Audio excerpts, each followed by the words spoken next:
పట్టుకో ఎవరైనా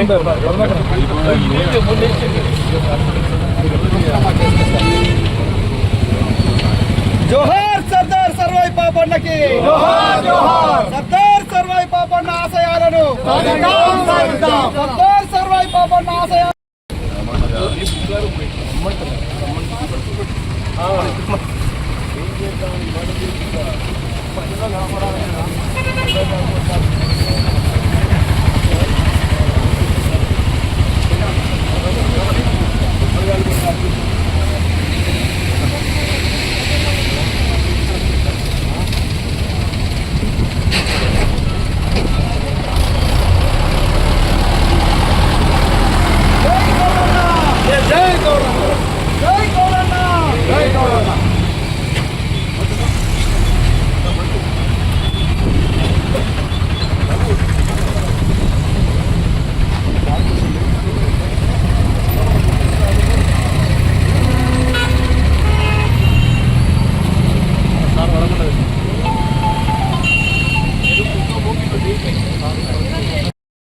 సర్దార్ సర్వాయి పాపన్నకి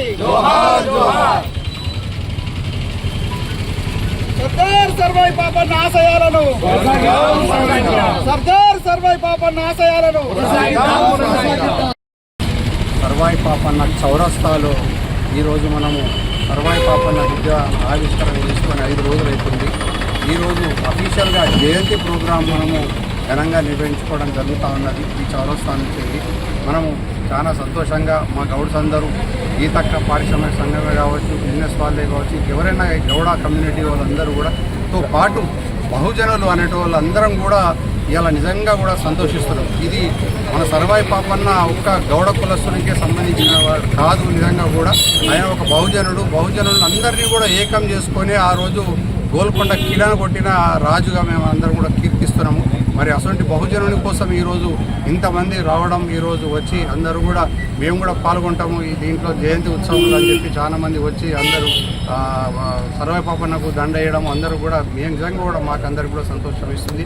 అందుకే అలాగే ఈ కార్యక్రమంగా కొనసాగింపుగా మనకు దా వసంత గారు వచ్చారు, ఇప్పుడు అన్న పెద్దలు జీవన్ రెడ్డి గారు ఉన్నారు. మరి వారు మాట్లాడాల్సిందే. మొదటిగా దా వసంత గారు మాట్లాడారు. వారి జయంతి ఉత్సవ కార్యక్రమాన్ని పురస్కరించుకొని ఇక్కడ విగ్రహాన్ని ఏర్పాటు చేయడమే కానీ, ఈరోజు జయంతి ఉత్సవ కార్యక్రమాలను నిరూపణ చేయడమే కానీ, ఇక్కడ స్థానికంగా జగిత్యాల జిల్లా ప్రముఖ వైద్య సేవకులతో పాటుగా గీతా కార్మిక నాయకులుగా గుర్తింపు పొందినటువంటి చిరంజీవి గారు, అట్లాగే మాజీ జిల్లా ప్రజాప్రతినిధి ప్రిన్సిపాల్ సోదరి వసంత గారు, కార్యక్రమంలో పాల్పంచుకుంటున్నటువంటి హోదాలో ఉన్నటువంటి ప్రతినిధులు, గీతా కార్మిక సోదరులు అందరికీ హృదయపూర్వకంగా నమస్కారం చెప్తూ, వాస్తవంగా సర్వాయి పాపన్న గారు తొలితరం విప్లవ నాయకుడిగా చెప్పక తప్పదని చెప్పండి. వారు ఆనాడు తాడిత పీడిత వర్గాలకు ఒక వెన్నుదన్నుగా అండగా నిలిచే విధంగా వారు బహుజన రాజ్యాన్ని ఏర్పాటు చేయాలి అనేటువంటి ఒక భావన సంకల్పంతో వారు స్వయంగా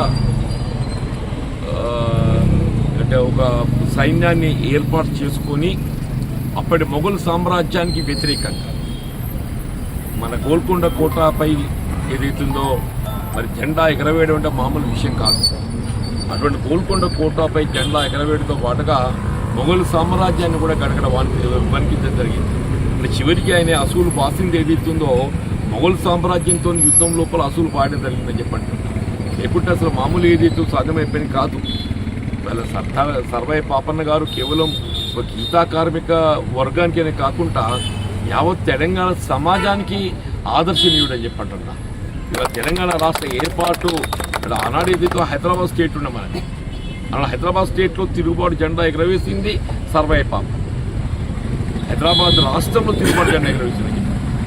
తర్వాత హైదరాబాద్ రాష్ట్రం ఏదైతుందో 3 రాష్ట్రాల్లో విడిపోవటము, ఇలా తెలంగాణ రాష్ట్రం ఏర్పాటుకి ఏదైతుందో తెలంగాణ రాష్ట్ర ఏర్పాటు ఉద్యమం ఊతం అందుకోవటము, ఇవాళ తెలంగాణ రాష్ట్రాన్ని సాధించడం జరిగింది.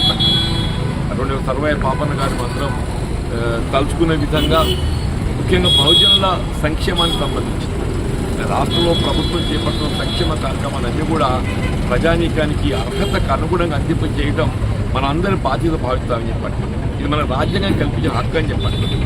ఈ తెలియదు ఈ మధ్యలో ఏదైతుందో రాజ్యాంగం కల్పించిన హక్కు కేవలం దళితులు ఎస్సీ ఎస్టీలకనే కాకుండా బలహీన వర్గాలు కూడా వారి జనాభాను పరిగణలోకి తీసుకొని 42% రిజర్వేషన్ కల్పించాలని చెప్పని వివిధ రాష్ట్రాలు సంకల్పించడం అన్ని రాజకీయ పార్టీలు కూడా తోడినిచ్చాయి.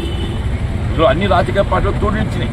శాసనసభలో ఏదైతున్నదో తెలంగాణ రాష్ట్రంలో రాజకీయ పార్టీలు అన్నీ కూడా చెప్పంటున్నా. బీఆర్ఎస్తో పాటుగా బీఆర్ఎస్ఏ కానివ్వండి, బీజేపీ కానివ్వండి, కమ్యూనిస్టే కానివ్వండి, ఎంఐఎంఏ కానివ్వండి, బహుజనులు కల్పించిన హక్కుల గురించి అందరూ కూడా ఐక్య కంఠంతో అండనడం జరిగింది. మరి దీనికి అమలుకు మనం ముందుకు పోవాలని చెప్పి కోరుతున్నాను. దాంతోపాటుగా గీతా కార్మికుల సంక్షేమం గురించి కూడా నేను చంద్రశేఖర్ గారి విజ్ఞప్తి చేయడం. ఇప్పుడు గీతా కార్మికులకు వృత్తి అనేది స్వయం వారికే కలిగి ఉండే విధంగా ఈ వేలం పద్ధతి రద్దు చేసి ఏ గ్రామ ప్రజలు ఉండేటువంటి ఒక కళ్ళు దుకాణం ఏది ఉంటుందో ఆ గ్రామ ప్రజలు గీతా కార్మిక సహకార సంఘాలు కల్పింపజేయబడే విధంగా ఆనాడు ఉమ్మడి రాష్ట్రంలో కాంగ్రెస్ ప్రభుత్వం ఏదైతుందో మరి చట్టాన్ని రూపొందించడానికి దానికి అనుగుణంగా ఇవాళ కూడా ఏదైతుందో గీతా కార్మికులు మరి ఆ హక్కును మరి పొందగలుగుతున్నారు. దానికి తోడు ఏదైతుందో వాళ్ళకి కావాల్సినటువంటి ఒక మరి ఆ చెట్లు తాటే కానీ ఈత చెట్టే కానీ ఆ వృక్ష సంపదను పెంచడానికి కొరకు కూడా కావాల్సిన స్థలాలు కేటాయింపు చేయడం కూడా ప్రభుత్వ బాధ్యత అని చెప్పండి. ఇలా గతంలో ప్రభుత్వ స్థలాలు కేటాయింపు చేయాలని చెప్పినటువంటి ఇప్పటికి కూడా ఉంది. గత ప్రభుత్వం కూడా అమలు చేయడం జరిగింది. కానీ ఇప్పుడు ఏమైపోయింది, ప్రభుత్వ స్థలాలన్నీ కనుమరుగైపోయింది. కాబట్టి మొన్న చెప్పాను నేను, భూ కొనుగోలు పథకం ద్వారా ఇలా ఒక 50% ప్రభుత్వం రాయితీ కల్పించి ఇతర 50% ఏదైతుందో బ్యాంకుల ద్వారా రుణ సదుపాయం పొంది ప్రతి సహకార సంఘం గీతా కార్మిక ఒక 5 ఎకరాల స్థలాన్ని కొనుగోలు చేసుకోవడం చెట్టు పెట్టుకోవడానికి అవకాశం కల్పిస్తుందని చెప్పండి. ఆ దిశగా మనం తప్పకుండా ఈ ప్రభుత్వం ఇవాళ బీసీ సంక్షేమ శాఖ మంత్రులు ఉన్న ప్రభాకర్ గారు మనకు ఉన్నారు. వారు కూడా ఏదైతుందో గీతా కార్మిక సంక్షేమం కొరకు ఎప్పుడు మనం తోడు నిలిచేటటువంటి ఒక నాయకుడు కాబట్టి వారి దృష్టికి తీసుకెళ్లి బీసీ శాఖ ద్వారా ఈ భూ కొనుగోలు పథకాన్ని మనం అమలు తలపెట్టే విధంగా కార్యక్రమం ముందుకు తీసుకుపోదామని చెప్పంటున్నాం. ముఖ్యంగా ఇవాళ తెలంగాణ రాష్ట్రంలో మనం ఎదుర్కొంటున్న ఒక ప్రధాన సమస్య గీతా కార్మికులకు సంబంధించి బెల్ట్ షాపులు అని చెప్పంటున్నాం. ఉన్నమాట నిలబడ మాట అని చెప్పంటే ఈ బెల్ట్ షాప్లో వచ్చి బెల్ట్ షాప్ అంటే ఈ ఐఎంఎఫ్ఎల్ ఉంది కదా, ఈ ఐఎంఎఫ్ఎల్ పాయింట్ షాప్స్ ఉన్నాయి కదా. ఇప్పుడు అధికారికంగా ఎక్కడో మండల కేంద్రాల్లో ఒక షాప్ ఉంటుంది. నువ్వు గ్రామానికి పోతే విచ్చలవిడిగా ఊరికి 10 షాపుల కంటే తక్కువ ఉంటాయి చెప్పండి. ఇక్కడ ఏదైతుందో దానికి వేరే సమయాలు ఉంటాయి. పల్లెటూరులో సమయం ఉండదు. అర్ధరాత్రి 12 గంటలకి ఫోన్ కూడా తీసుకొచ్చి ఇస్తానని చెప్పండి. ఇది అటు సమాజాన్ని ఆరోగ్యపరంగా దెబ్బతీయటము, ఆర్థికంగా దెబ్బతీయడంతో పాటుగా గీతా కార్మికులు ఉపాధి పరంగా దెబ్బతీస్తుందని చెప్పండి. ప్రభుత్వం ఆలోచన చేయవలసిన తరుణం అని చెప్పండి. దయచేసి మొత్తం శేఖర్ మీరు దీన్ని ఏ విధంగా ముందుకు తీసుకెళ్తున్నారని చెప్పని మీరు ఒక ఆలోచన చేయండి. గీతా కార్మిక సహకార సంఘాలు అందరూ కూడా తీసుకుంటాం.